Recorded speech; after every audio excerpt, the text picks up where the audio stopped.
This is That One Audition with Alyshia, Ochse. This is, I always say this at the beginning of every interview. So if you've even listened to the show, I'm like, this is so exciting because every week I get to do a deep dive in people's journeys and careers. But I was already watching Paradise. So oh, good. Like, fun. I almost want to jump right there. Yeah. I know that you went to school to get your BFA, right? Mm-hmm. So this was the journey. This was the goal, right? Yeah. Was it to get on television and film right away? The program that I did was like a classical theater training program. So I thought that I would move to New York and do Shakespeare in the Park. And then I moved to New York and I was like, oh, I'm doing no Shakespeare. I'm doing a ton of non-union commercials, which I feel like that world has shifted and now it's not so much the blurriness. Basically everything is union now, it seems. But back then you could do both. You could do non-union and union work. And so I was doing a ton of commercials and making bupkis. Back then you would do a buyout for a commercial that would play nonstop and literally make $500, $750 for the day. And that was it. I remember I did this commercial for Bridezilla, which was like this show on probably TLC or Discovery or something like that. And it was about these like bitchy brides. And the commercial we shot at like an Army Air Force base. And all of us were in bride gowns, but in combat boots, as we're literally army crawling and doing like down and backs and like a ropes course and all of that. It was the most exhausting day. We were in the piping hot sun. We shot at like I said, Air Force Base somewhere, maybe like New Jersey or Connecticut or something. And that was both an on-air spot. It had a photo component to it. And that spot, the photos from it then went on to be billboards in Times Square. It was in the metro train stations. It was on city buses. And I made $500. I made $500 for this thing that ran. It ran. If I had been paid union rate what I was worth, it would have easily been a six-figure deal. So we're just jumping right in. No, I'm so glad you're putting this on mic. I had the same situation happen when I moved to LA 22 years ago. I did something very similar, signed my life away in a non-union spot. And then 10 years later, they picked that spot up and ran it everywhere. Play the hell out of it because it's free for them. Because it's free. Why not? Billboards all over Sunset, people calling, being like, when did you get a you must have made so much Sunset? money when you did that. Oh my God, you must be rich. So then at that point, were you like, okay, I need to get myself in the union? Like what? No, because I was a freaking kid. I was barely out of school and needed to pay bills. So every single job that I did, that was peanuts. I think at the time my rent was like $800. So like that job paid the rent, so you don't have, it's so funny. Like people will say to me like, oh, how do you choose your roles? What do you choose? Shut up. Stop saying that. I don't choose anything. Like now I'm finally in the position where I'm able to comfortably say no to things and be like, okay, if I say no to this, I know that something that I'm excited about will come along. Something that makes more sense timing wise, something that's worth being away from my kid for. But that has really only been like the last 5 years. And up until then, I did not choose a damn. What I chose was to not go broke. That's what I chose. Those are the roles I chose, the ones that they wanted me for. I chose every role. Yeah, I think you have to say yes. Your yeses earn your no eventually. Exactly. That's how I approach it as well. Okay, so then so you're East Coast. When do you decide to come West Coast? Because I feel like a lot of the credits that I see on IMDb are West Coast. They are, yeah, because I was doing both for a beat and was like, I can make this work in New York. Of course, I love New York. It's a high-paced, cool city. But then I had a girlfriend who came out to LA, and I had like literally one friend here. And this was back in, now this is way, way back in the day, when they were doing those casting director workshops. And I don't think those are even allowed anymore. I think those became like disallowed. So I did a casting director workshop, and that office cast Criminal Minds. And I was still living in New York, but was just here for like 2 weeks to see my friend and to do this workshop. And I did the workshop. let's say it was like on a Wednesday. And Yep, with that Scott David. afternoon, exactly that Yep. afternoon after the workshop, he was like, hey, can you come in for this producer session tomorrow morning? And I was like, what do you mean? I didn't even go to the first audition. What are you talking about? So I did. And then I got that job and had to change my flight to stay in town to do this episode of Criminal Minds. This guest star, this hooker who like saw the killer before he did more killing. So then that was it. Then I was like, okay, I'm going to be in TV. I'm moving. Yeah, LA is Yeah. where it's going to be. So then we get to LA. I'm assuming, I'm going to make some assumptions here. You can tell me if I'm wrong, because God bless the internet. Isn't it always right? It's always right. You're not with Paradigm right when you land in Los Angeles. Paradigm, if I came to the front door, would have called security. Okay. Of course, I was not with Paradigm back then. No. Walk me through first stages of getting any representation. Did you have representation when Scott hired you for Criminal Minds? So you know what? You're going to get me in trouble here because a lot of these people are still in the business and I don't want to burn any bridges, but I'll just say that it took me a long time to find the right people. And I actually wrote a little op-ed for Backstage magazine that something along the lines of how to know when to fire your reps. I would encourage your listeners to take a look at that. Just Google Krys Marshall Backstage op-ed, how to know when to drop it fire in your the reps. links. Yeah, So please everybody drop that's it in the link. listening, yeah. Because the reason why I was excited to come on to this podcast is because I feel so strongly about demystifying the process of what it is we do. Growing up, I always heard, oh, you have to be discovered. So I was like, okay, where? Should I go to Where's the that discovery point? AM, PM and pump gas all day long until somebody discovered? What are you talking about discovery? So I feel like growing up, even though I went to magnet school for high school and drama school for college and all that, you're still just trying to figure out like, what even is all of this? Along the way, I think all of us were fed this narrative that some representation is better than no representation, and that if you're an actor, you should just be so lucky to even have an agent or a manager. And so when I tell you, I actually won't name these people because they're not worthy of being named, but I had some really like psychologically abusive relationships with some agents and managers who just made me feel like dog shit and were like, basically would tell me like, you're lucky to be here. And so it's taking me a long time to get to where I am today. And I won't say that I blame them. I was naive and young and didn't know any better, but I wish that I knew then what I know now, which is that just because I'm not famous or I'm young or I'm broke doesn't mean that I deserve mistreatment. Amen. Doesn't mean that I deserve to be yelled at, that I deserve to be snapped at because I'm asking to book out to go to a wedding, because I'm asking for an extension on an audition, because I had a late shift at the bartending job that I'm doing and I wasn't able to have a chance to work on the material. Can you call casting and see if I can get another day? Or push my appointment because it overlaps with a commercial audition. Just the ways that I was humiliated and degraded by a manager in particular, whose name I will leave off of this conversation. It's just heartbreaking. And it almost brings me to tears to think about the ways in which I allowed myself to be emotionally abused. And I have to have forgiveness for little me who didn't know better, because we were just all told that your representation has the answers and you don't. And if you want to make it, you better do as they say. Fortunately for me, I was never, thank God, never sexually assaulted. No one ever stole money from me. The sort of hallmark ways in which you know you're being abused. And so because I never was punched in the face or made to file bankruptcy, I thought this is just how it goes. This is just how it goes. So I guess that's just it. And so that mistreatment, both people who were unkind to me and in the inverse, which I think is a bigger mistreatment, is the representation who ignored me. The people who wouldn't answer my calls, who a check would come in, and I'd have to literally go by there and be like, did my check come in? Because I contacted business affairs at this office and they said that they sent it weeks ago. The people, I remember one manager, I literally could not get a hold of him.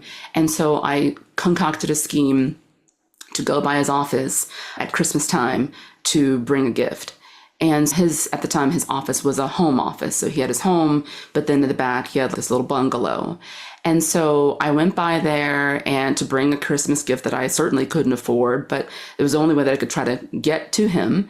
And he said, I'm on a call, wait out here. And so I waited on his front porch 2 hours. No way. With my Christmas gift. And as I sat in the sun on this man's front porch while he took calls, I don't know what he did, I just wilted with my like little stupid gift that I couldn't afford and just sat there and mentally made the note, I refuse to ever do this again. With whatever little gumption I had at 25, 26, I was like, I'm not gonna stand for this ever again. And so I left the gift after waiting there from, I don't know, 9 a.m. until 11 a.m. and then just sent him an email and said, I'm going elsewhere. And after I left that man, I found my current manager, Paul Brown, who is a father to me. It's like when Oprah talks about Gail. He's the mother I never had. He's the friend everyone deserves. I don't know a better person. So that horrific mishap with that man who made me sit on his porch is what became the go juice for me to decide I deserve better than this.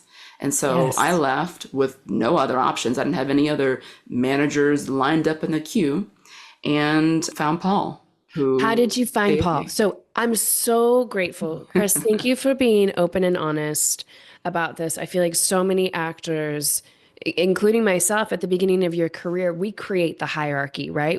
So then we seek in the teammates that treat us that way, Yep. that take us for granted, that absolutely there's a lot of emotional abuse that comes along with it, and or just pure neglect. Yeah. I had a consult with an actor yesterday and she was like, I'm with this agent.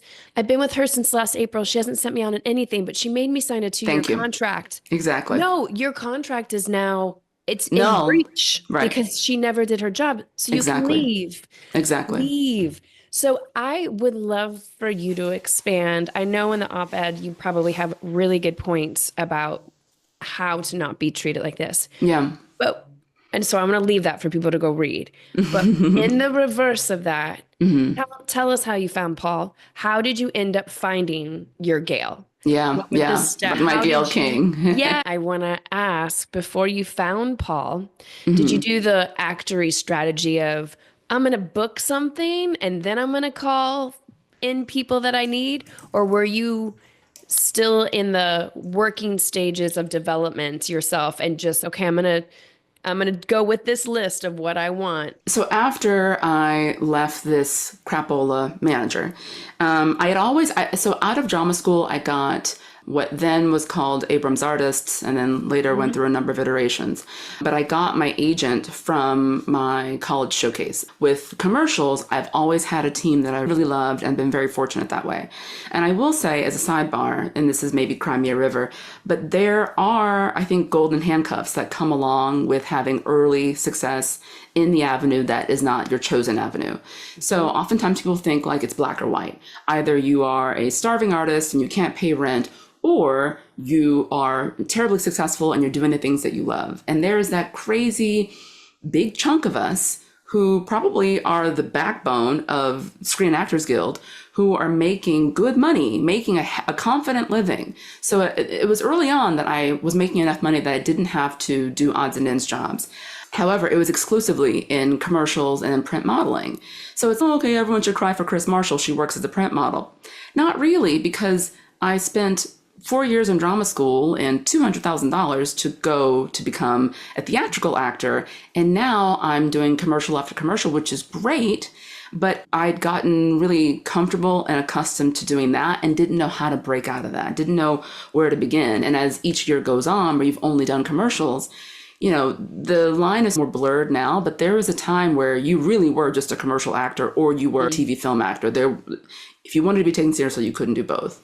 So anyhow, I leave this crappy manager and I talked to my husband, who at the time was my boyfriend, and I, of course, was devastated. And there should be a support group for all the people who are related to or living with working actors, because Completely. I'm a pray for y'all. It's not easy.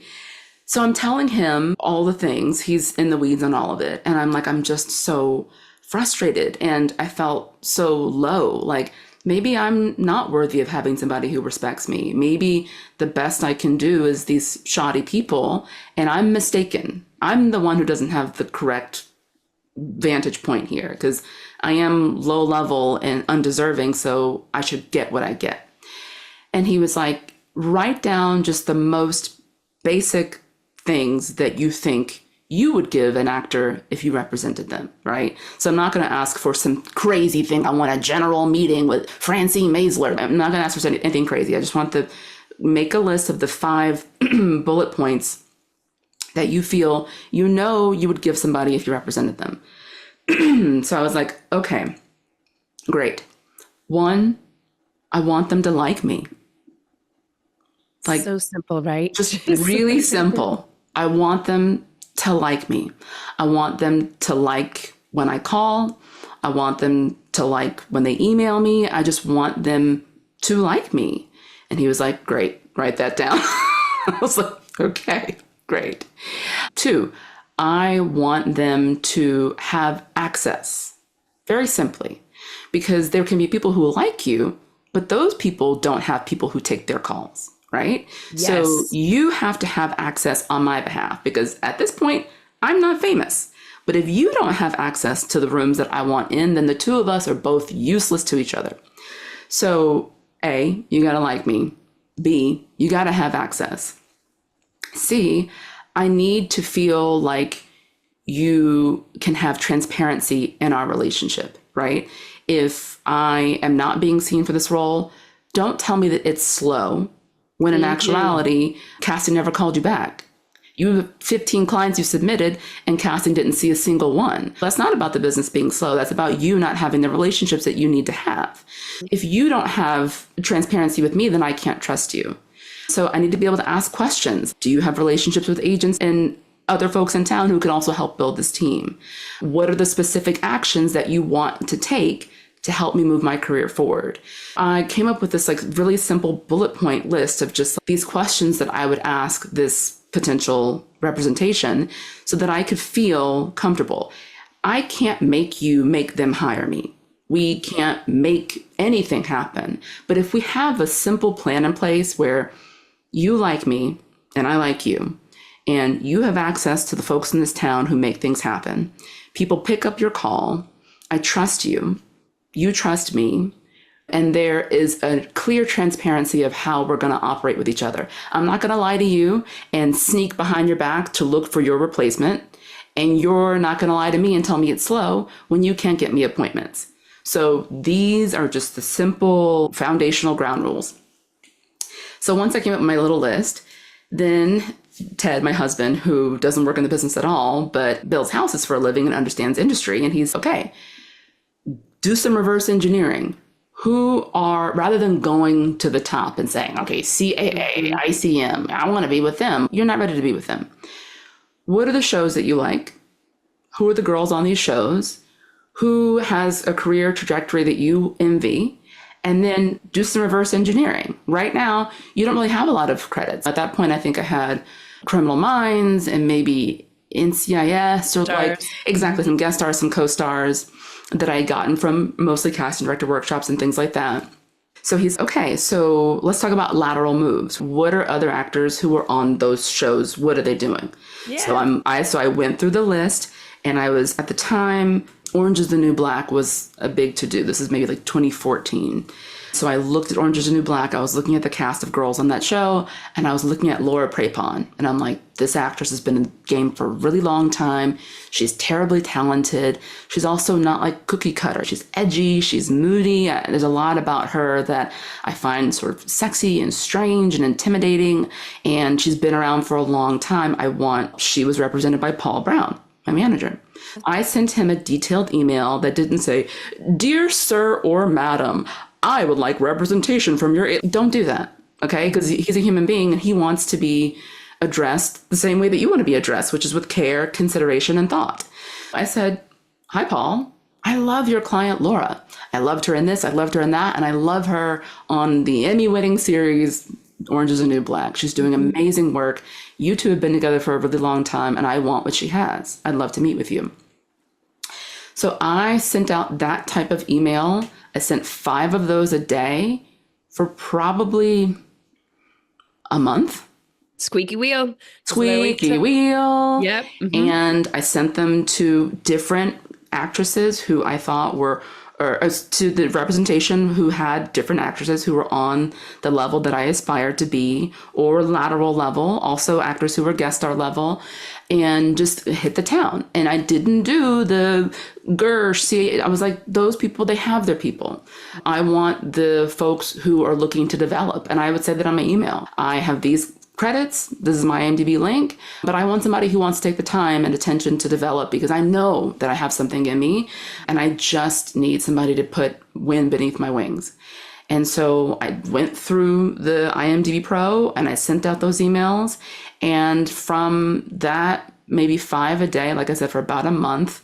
So let's call that 20 working days, 5 a day. That's about 100 emails. Yep. And from that 100 emails, I got 14 meetings. That's actually good. I always tell people anywhere from 50 to 100 submissions. If you get 3 or 4 meetings, you're in a great place. I had a ton of meetings and I was like, okay, those are 14 offers for meetings. And then I probably only took maybe 7 or 8 of those meetings because I really ran the gamut. So some of those places were just mom and pop shops. And then I met Paul, and one of the first things he said to me, he was like, I am shocked you're not a huge star. I feel like I just found $100 bill in my pocket. I do not know how this is possible. He said it in the meeting. He was like, I'm ready to work together now. And I was like, really? Okay, let's do it. And so we did. And probably within a month, we started working. And I did that Netflix multicam with Rita Moreno, One Day at a Time. Yes. We just hit the ground running. And then our first big thing was Supergirl. I was even going to take it back before that. Even This Is Us, because I have to. Yeah, we did This Is Us together. Because Dan Fogelman and I always like to connect the dots. And we might not know where these dots come from. So I almost want to go to This Is Us, that one episode, Dan Fogelman show, and then here we are. I know. 6 years later, not Crazy. Even, and now more, because that was 8 years. I think so it was 2017 when you did it, unless you did it in 2016 and it came out in 2017. That's what I want to say. Yeah, maybe it was 27. Yes, you're right. It was. Oh, I know when it was, because it was a very special day. So you're right. It was January 2017. And the reason why I remember it so is because the day that I was on set was the day that Sterling discovered that he was nominated for an Emmy for a Screen Actors Guild Award for his work as Christopher Darden in The People vs. OJ. And on that day, I got to see firsthand what it looked like to be a winner. Sterling, of course, talk about a journeyman actor, had been in everything. And you should have him on the pod because he has a really lovely story. He's been approached. Hey, Sterling, I've got a good friend. He's busy, but he should come on. He's a little bit busy. A little bit. He's got a few things going. But I will tell the story. I think I can safely tell the story. And if he doesn't like it, he can sue me. He had been on Army Wives for years and was asked to return and sign another multi-year deal, and felt in his bones, I can't do this. I have something bigger in me. I know I do. And his whole cast said, wait a minute, come on. We're all going to do this together. We're all going to make more money. You got to do another couple of year deal. And he said, no, here's my out. And at that point, he didn't have another job in the queue. He didn't have something else lined up. But he said no and just stepped out on faith and did that movie Whiskey Tango Foxtrot, which our executive producers, Glenn and John, worked on. I believe they were the directors on. They loved him in that movie. He had a small role in that movie. And then later, when they worked with Dan to do the pilot for This Is Us, they said, you got to see this guy, Sterling. He's incredible. And that was how he got to be Randall in This Is Us. So anyway, back to me and my history with Dan and Sterling. So I'm there on set. My role is tiny. I have a handful of lines in this co-star role. And I got to see how throughout the day, folks are coming up to Sterling and they're congratulating him, and he's receiving phone calls from family and friends, and he's over the moon. But he continued to check back in with me and see how I was doing, and do you need anything? Let me introduce you to so, and do you want to run the scene again? And it was just such a wild high-low moment of seeing this actor really at this huge point, which then, of course, years later, now he's got more Emmys than I have pairs of underwear. He's at this big moment, but still present with me and checking in with me and making me feel engaged and important and not totally dismissed.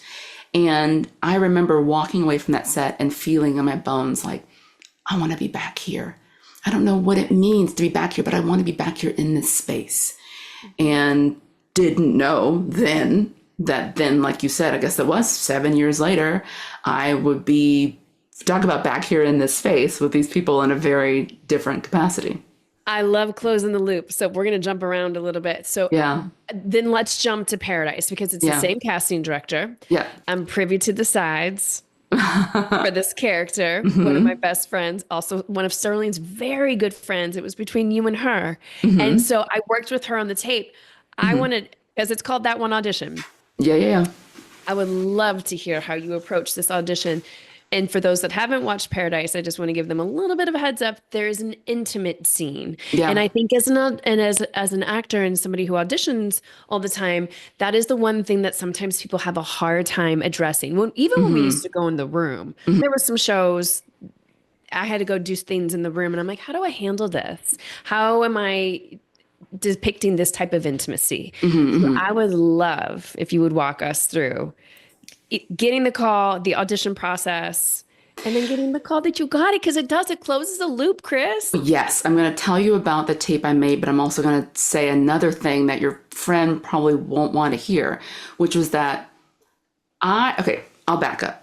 Yes, you're right. Tiffany Little Canfield at Bernie Telley's office is an old friend. We went to school together. We weren't at school at the same time, but she was an alumni from my school and was very involved in the kids who would come out, and was the one cool person you knew who was like, let me help you pick a headshot. Was very instrumental in that way. I'm so grateful for her. So throughout my career, she's always been like a fairy godmother to me, and I'm very grateful for her. So yes, she got me This Is Us. She got me One Day at a Time. She got me a lot of jobs. And I want to come back to that too. There's so many thoughts I want to come back to, but I want to come back to the idea of not needing everybody to love you, but just needing a handful of fans. 100%. You can make a whole career with literally 4 people who like you. That's exactly what I was going to say about your interview. So we'll come back to that. The bookmark. Don't let me forget. So anyway, how much can I share without blowing my whole self up? So I had finished season 4 of For All Mankind. That's not true. I was shooting season 4 of For All Mankind, and I had a deal that ended season 4. So my showrunners were like, what are you going to do if we're going to come back for season 5? Do you want to, whatever? And I felt like I love For All Mankind so much, but a big part of me feels like I have lived in this world for 4 seasons now. I think I can do something else. You want to talk about fans? Same casting office as For All Mankind came to me and said, we hear you may not return for a new deal. What do you think about this pilot? The pilot was called The Answers. It was for FX. This is Junie and Libby. They're like, we think you're perfect for this. Darren Aronofsky is the executive producer. And I'm like, yeah, okay, absolutely. So I make the tape for that. It goes well. It goes my way. I get the job. So I am finishing For All Mankind as this pilot is going to shoot. So I literally have to leave production a few days early. Thank God everyone let me out. I go up to Vancouver. I shoot this pilot. I'm feeling over the moon. It was such a win. And I was like, this is such a cool story. Also at the time, I am 6 months pregnant. Yeah, that's what I was wondering. Hid my pregnancy when I got the job. Thank you for being honest about that. We could do a whole nother hour about that. We could. But I like telling people you do not need to tell anybody your business. It ain't nobody's business what's going on in your uterus, child. Exactly. Okay, that's between you and the good it's Lord. An emergency. Yes. Exactly. So I get the job, and thankfully, even though I was far along, I remained very small, and so we're able to hide it, and it was great. I do the pilot, come home, finish out my pregnancy, and have my baby. The writer's strike began May of 2023, and I have my kid at the end of that month. And I was like, okay, this is a crazy time. I have left the show that was a sure thing, that they loved me on, that they wanted me for another multi-year deal. I go to do this pilot that I'm so excited about, and days after I give birth, I find out that FX passed on my pilot. And I am now holding this little person who needs me. And I told the job that was money in the bank that I don't want to stay there because I think I have greener pastures. And those greener pastures have now been set on fire. And now the industry is in a complete freeze and no one's doing anything. And now I have another mouth to feed. And I was just like, this is the worst case scenario. Like, I felt like I had been hit with a cream pie. And so I had no choice but to just be home and be present. And while my friends were on the picket lines at the Sony studio, I was home breastfeeding my kid and just thinking like, what will come of this? Like, this was a huge mistake. And much like Sterling when he left Army Wives, that moment where you're just like, I think I can do more. I think I can. And this is not to say that I didn't love For All Mankind. I loved it, but I felt like I wanted to tell a new story. And so the writer's strike ends in November. Season 4 For All Mankind comes out. I'm like, okay, great. I can do press for this. This is exciting. And then come January, after the holidays, I get a call from my agent saying that they want to see you for Dan Fogelman's new show. And of course, it's the casting office that loves me and a showrunner I've already worked with. And I'm like, this is exciting. This is great. Yeah.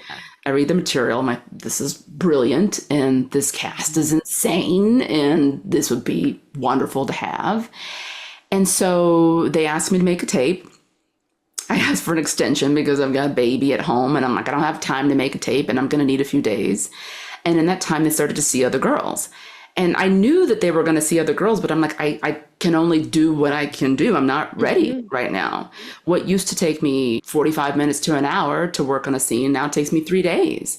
I don't have the bandwidth. So I finally get around to making a tape. I send the tape probably 1 p.m. But can I pause you there before?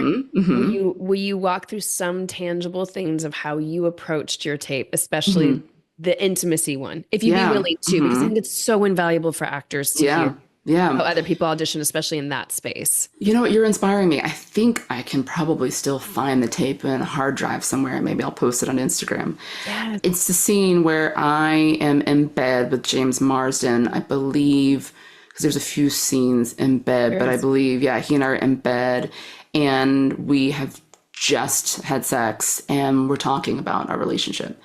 And I did the scene wearing jeans and like a camisole because I wanted them to be able to see that I had arms and boobs and that I also wanted to play the truth of that world. Something that I don't, for better or for worse, when I make tapes, I only do maybe 3 takes.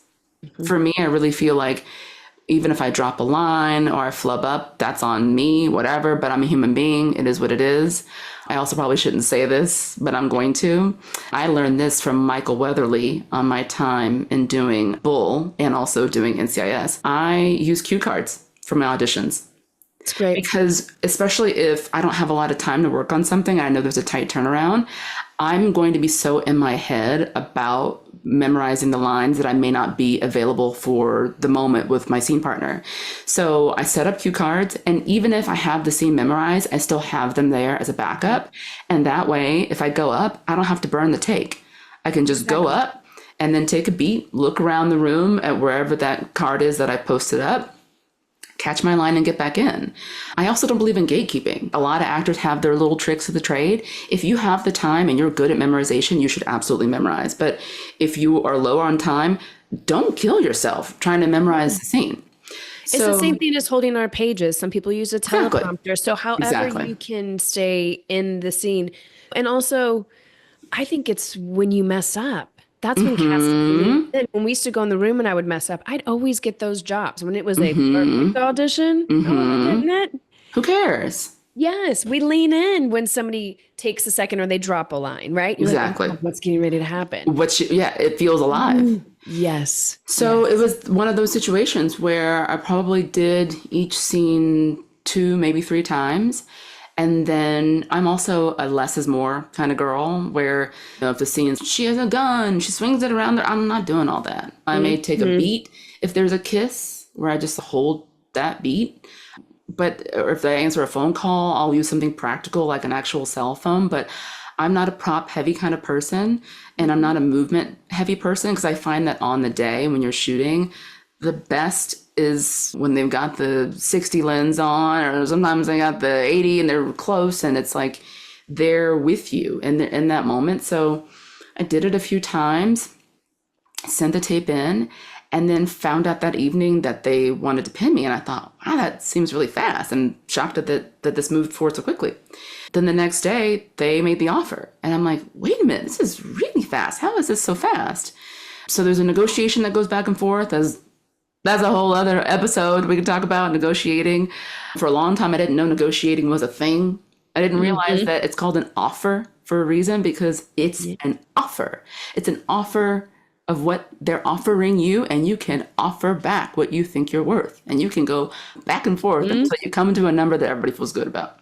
I was always so afraid that if someone makes an offer and I counter, that they'll think I don't want the job. They'll think that I'm money hungry. And you realize as time goes on, that's not true. That's not true. It's okay to stand up for yourself, and it's okay to ask for more, especially as a woman. We should all be asking for more. Yes, we should. And it's nice to have transparency. Exactly. Between us about that, because that also helps you garner what the award, you being deserving of that. Oh, Krys makes that for that. Oh, I can ask for that. Oh, exactly. Krys got that in her trailer. Oh, I can ask for that too. Exactly. Yes. And you may not get everything that you ask for, and that's okay. But there's no shame in asking for that. And that's the reason why we have representation, so that I am not involved in those conversations with creative. No, Paul is. Thanks, Paul. Thank you, Paul. Thank you. That I can be free and clear from that, so I can focus on story, on character, on development. That's where my work is. And having a team that I know has my back, who will go to bat for me, maybe not get ugly, but push and ask business affairs or ask casting, really tell me what the number is so we can get there, so we can get this thing bagged up. So we go through the backs and forths. I get the job. I'm over the moon about it. I start to work, and I find out from Dan, our showrunner, that he has been writing and working on the show for years, is a huge fan of For All Mankind, and had talked openly about me playing this role in the writer's room. Yes. So this is the part where I say that I send peace and blessings to your friend, because so oftentimes the fix is already in and you have no idea about it. I had no idea that Dan Fogelman thought about me, had watched how could I have known? He's such a big fish. And the fact that he was a big fan of my show and then got caught up on it because of the writer's strike, had nothing but spare time in his hands, and was thinking, man, Krys is really right for this. That when casting, who of course I know very well, came up and said, I have a few people in mind, but I'm thinking Krys Marshall. And he said, oh, I was thinking Krys Marshall.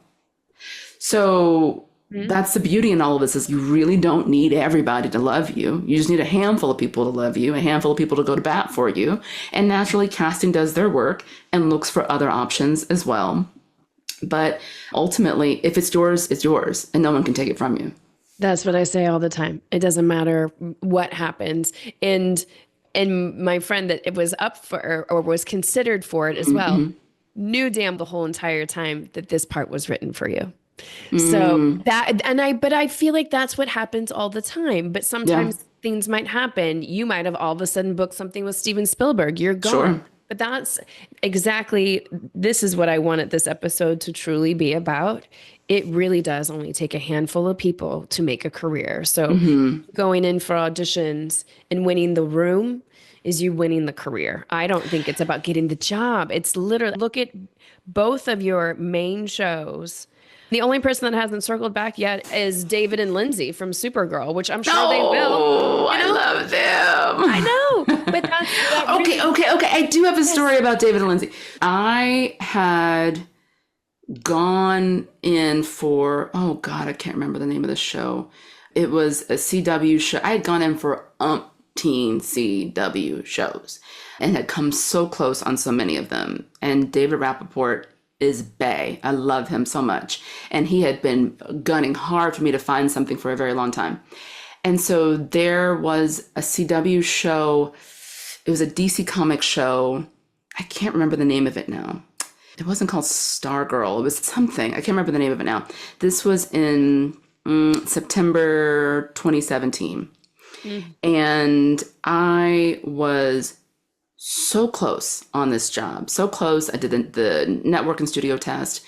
And the job would have started during the time that I was away for my wedding.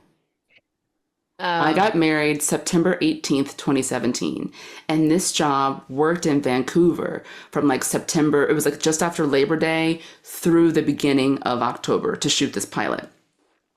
When I tell you I was considering canceling my own wedding, not attending my own wedding, like the way that it would have lined up, because my wedding was on a Sunday, but we got married in Greece. So it wasn't like I could just pop over. Yeah. But I could have made it so that I would miss my welcome party, rehearsal dinner, et cetera, literally get off the plane, arrive for my own wedding, be at my wedding, and then have to fly back to Vancouver for this job. And I was willing to do it. Anyway, thank God, I did not get the job. They removed the pin, they passed on me, somebody else got the job. And I was devastated, of course, happy to get married, but devastated that the job didn't go my way and was like, how could this be? And ultimately, it was not meant to be, because I was free and clear from that job so that I could later then do For All Mankind. So it's just like the world goes the way that it's meant to go. But I love David's office. He's wonderful. And some of the no's, like you said before, end up being yeses. 100%. The TV and film landscape, it's constantly changing, but traditional actor training has largely remained the same. It's focused on a theater model whose main goal is to help you stretch the expression of your instrument. That's why you can have years of training, From scene study classes to audition classes. to even an MFA, and still not be able to book a 2-line co-star. That's why we created The Bridge for Actors. A collection of tech, craft, and business online courses to teach you the skills that you need to go from a student of acting To a working actor.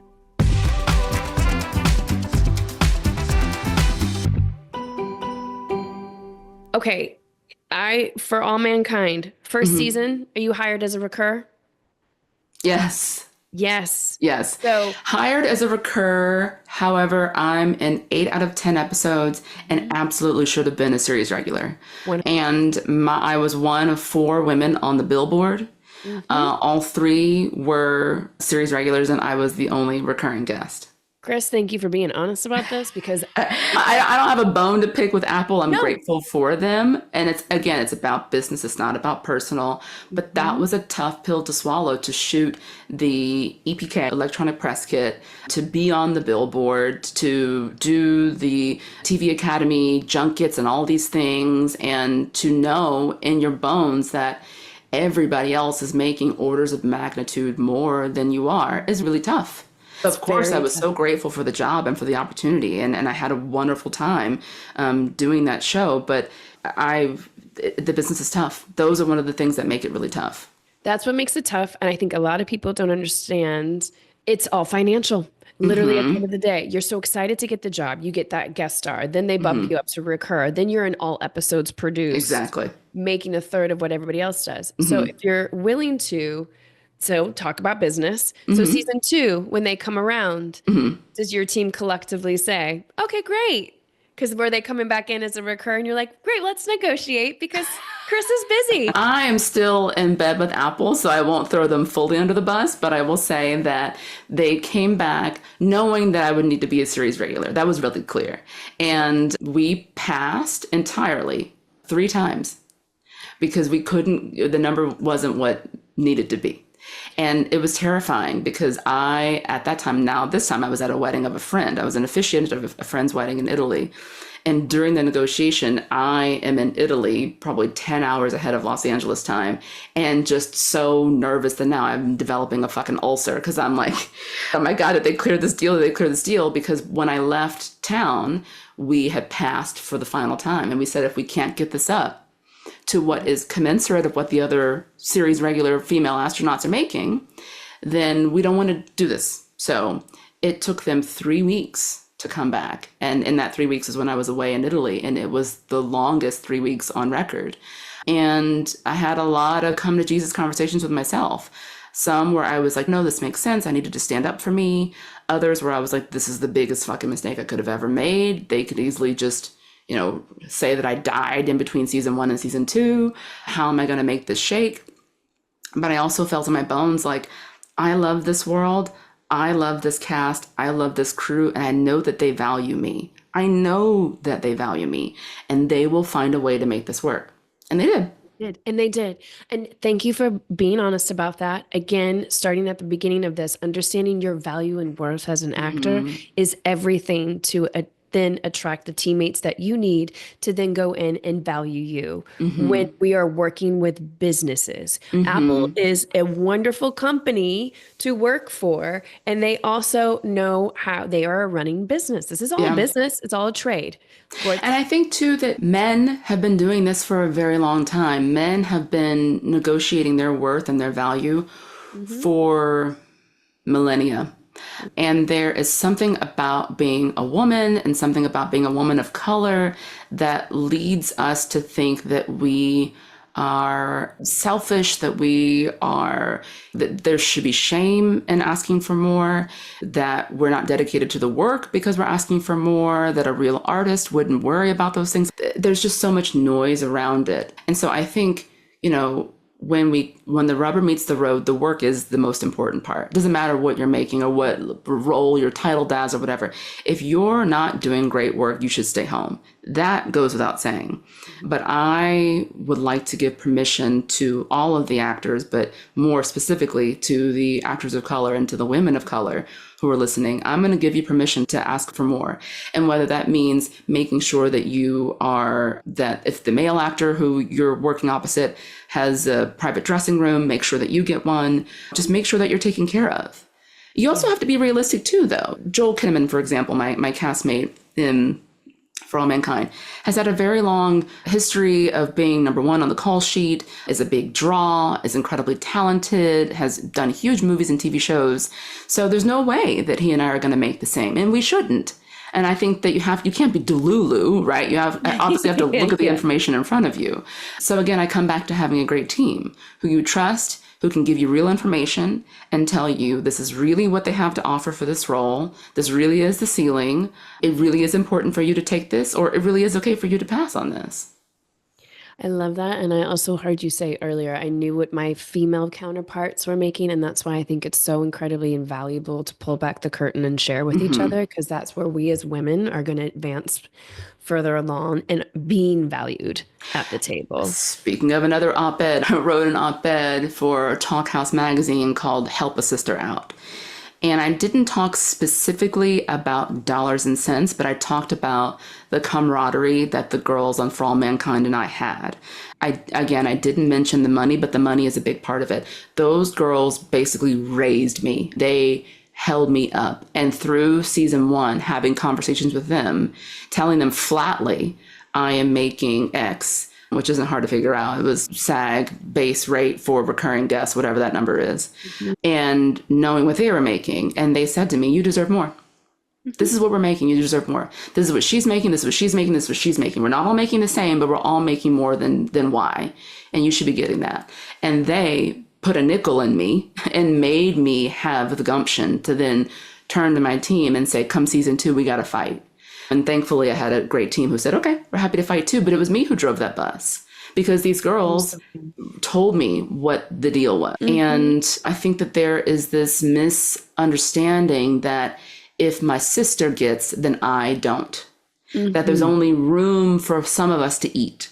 And if she eats, then I won't, and I don't want to go hungry. So let me make sure she doesn't eat, so I eat. And that's not true. It's just not true. Thank you for going on mic and saying that, because we can make a difference the more we get vocal about it. I want to ask you some fun rapid fire questions before. Yay. And I need you to come back because it would be so fun to go deeper in a lot of different subjects. Okay, great. Just both of us be prepared to receive the summons from Apple as we both get sued. No, I've worked for Apple too. Apple, we love working for you. We do. And we love doing good business with you. And it's also, I want to just, I know it goes without saying, but it's all love. Yes. Whether it's Paramount, Hulu, Apple, whatever, like it's all love. I am enormously grateful for the studios that have had faith in me, for the showrunners who believed in me. My role in For All Mankind was only meant to be a 3-episode recurring guest. And then I went on to do 40 episodes of TV. That does not happen. So that happened because the creatives on that show believed in me, and then the executives who were behind those creatives also believed in me. So that is a really important distinction that I want to make, that it's not just about dollars and cents and they're the enemy and we're the little guy. None of that is true. When you're doing great work with good people, it makes sense for them to have your back. But it's also okay for you to stand up for yourself. Okay, go. Let's do rapid fire. No, I couldn't agree more, and I'm glad that you said that. And also, I always say work begets the work. Yes. You get on, you're a guest star recur. You anchor in to the work and to the relationship that you have with the series regulars. You are the answer to all the writers' prayers. They need storylines. Exactly. So thank you, any great actor, for coming up and giving more so we can see more. We can write more. It's great. It's all value. It's a value exchange, which sometimes that has the monetary exchange. So you can feel valued. If I'm getting 50 cents and somebody else is getting $100, I'm not feeling very valued. Tough to keep your head up. Yep, yes. Exactly. Yes. Okay, so you did go to school. You got your BFA. You have been working for a long time. When you get an audition now, other than reading the script, what are some tangible things that you do to start breaking down how you're going to approach the audition? I am a queen given circumstances. I know a lot of people really build story from imagination and from their past experiences. I utilize those things as well, but I really feel like the writer took the time and energy to write for a reason. And so I'm going to treat the script like it's the Bible, like it's the holy word. So I write down everything that other characters say about me, and I write down everything I say about myself. So if someone says, oh, here comes the Dragon Queen, in reference to Robinson, okay. Xavier sees me as a Dragon Queen. I write down every single thing. Then I also go, so I read the script for comprehension first. Then second, I read it and write down what's said about me and what others and what I say about myself. Then next, I write down all the terms and language that I don't understand. For example, doing a space show where I play an engineer, geologist, and astronaut. I don't know shit from Shinola when it comes to any of those things. Everything from, is it called the LIM or is it called the LIM? Obviously, we know NASA is not said NASA, right? I'm not an idiot. But so you're going through all the terminology, all the language, and also all the activities. I don't know much about the Cold War. I didn't know much about Star City and Moscow. So I'm writing down all those things. And then my approach is very academic initially. By the time I've done all of that book work, understanding words I don't know, phrases I've never heard before, looking up the etymology of a character's name, that sort of book work, by that point, I'm usually off book because I've just read it so much. And then as hokey as it is, I feel like I throw it away because I've been drinking in all of that juice. And now it's in my bones. And now I'm at work. I'm opposite James or Sterling or Julianne, and I am playing. There may be beats or moments that I had wanted to hit when I was at home with my rehearsal self. But now I'm in the moment, and Julianne said it in a way that felt like it stung. So I take a beat to receive that sting. Or she said it in a way that felt soft. I'm going to bulldoze this bitch. So it's just, my mind is just whirling each take. I do the best I can to be generous to our script supervisor and not halfway through the scene start smoking a cigarette or drinking a cup of coffee that I wasn't in take one. There's certain ways in which you have to engage to not be a total maniac in the editing bay. For the most part, I really try to stay alive and stay with the other person. I'm over here, I'm over here, I'm over here. So it's like, where is Sterling? Where is he? What's he doing now or in our world? What's Xavier doing? How is he moving? And he just shifted. He just swallowed. What the fuck does that mean? Did he swallow to piss me off? Did he swallow to bring me in? Did he shrug his shoulders just now because he thinks that I'm an idiot? Did he shrug because he finds something I've said to be, am I gaining ground with him? So I am like AI. I'm gobbling the things that I'm taking in from him. And naturally, it's affecting my performance. But I'm not going into it saying, this time I'm going to laugh at the end of that line or whatever. Yeah, things. Orchestrating such a plan that you're not in the ether. You're not connected with the other person. And then it ends up looking like shitty acting because you're not reacting to what's in front of you. How much acting do we see sometimes? You're like, were you in the same scene? Were you actually working with that person at all? Those are gifts, I feel like, to be alive. I love that. Thank you for getting so specific. Okay, what's the most ridiculous thing you've ever been asked to do in an audition?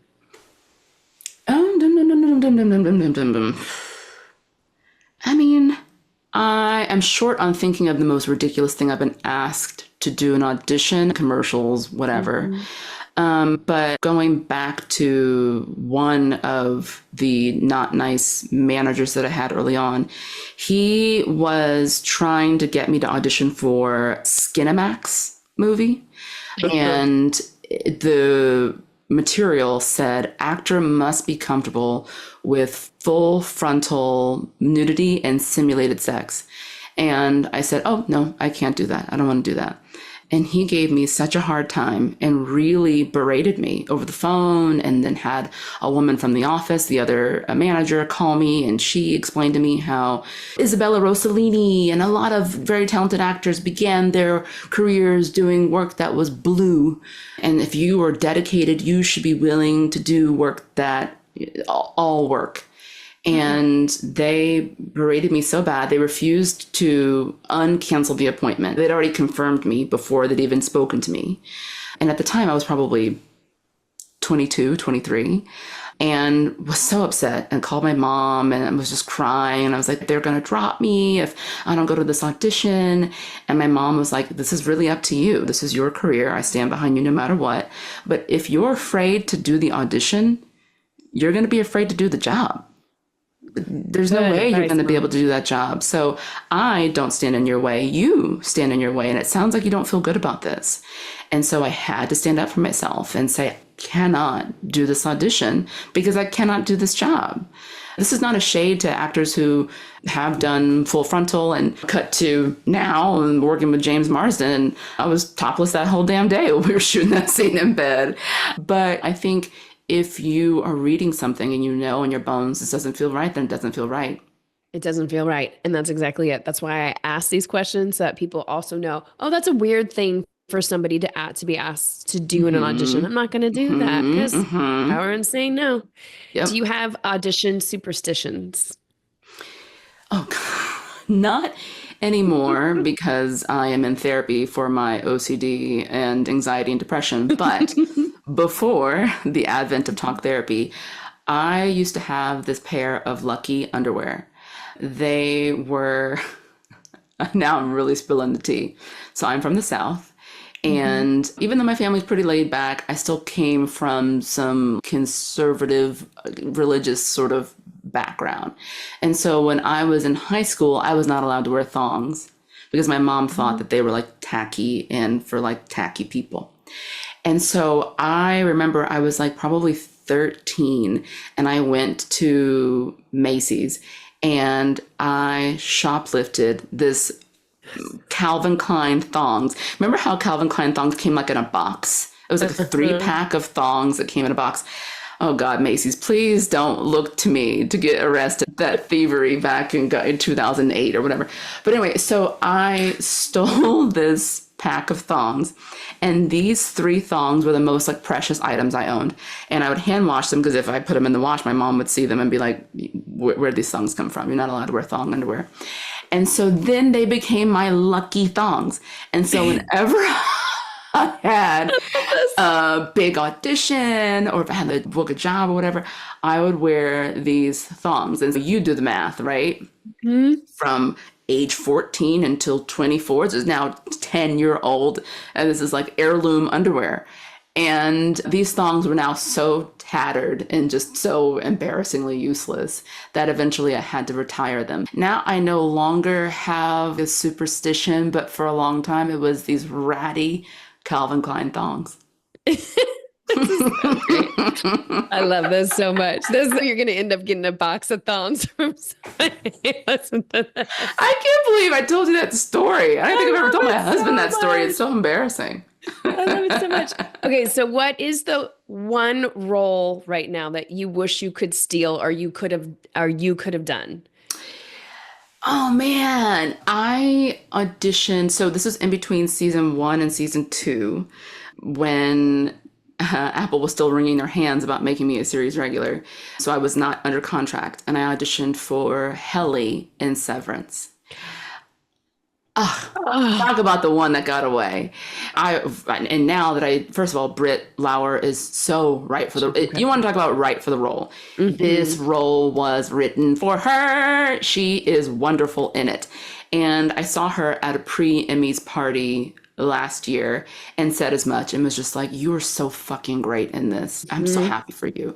And I really do believe that you have to see your sister friends and just see them win and know that their wins are your win. Even though I didn't know her from a can of paint, but I'm like, your wins are my win. But that was one where I read that before I even got a chance to read the script. I just saw that it was EP'd by Ben Stiller and the folks involved and Adam Scott. And I was like, this is going to be great. And then I read it and just thought that it was maybe the most inventive and interesting pilot script I'd ever read. And it didn't go my way. It didn't go my way early, too. I don't even think I got past round 1 on that. But then years later, 18 months later, when the show came out, I was like, fuck, that was like such a fun world to play in. And then the other, which now has come and gone, but Sarah Snook's role in Succession. And my reps were so sick of hearing me. I was like, they're doing a new season of Succession. Can I go in? Who am I right for? Can I go in? They're like, you already have a series regular role, dumb. And I'm like, I want another one. I want to be in that world. So yeah, Succession and Severance are 2 shows. Just brilliant. They're brilliant. But then you get to slam yourself right into Paradise, which is also, if people have not watched this yet, they're living under a rock. But again, another world. Every episode, you're like, oh, you're really hit with it. And it's hard to be surprised or have such unique worlds be built.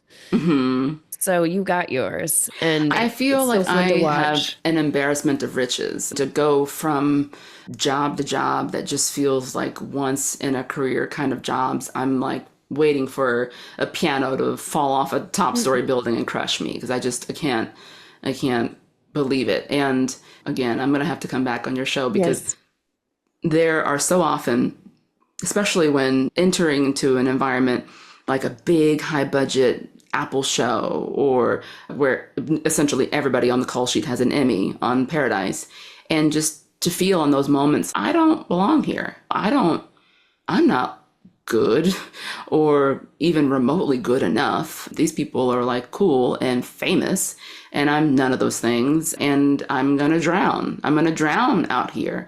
My shortcomings are going to be really obvious in the midst of all of this greatness. So where I am now, I'm very grateful that our show is having such great success and folks are responding to it.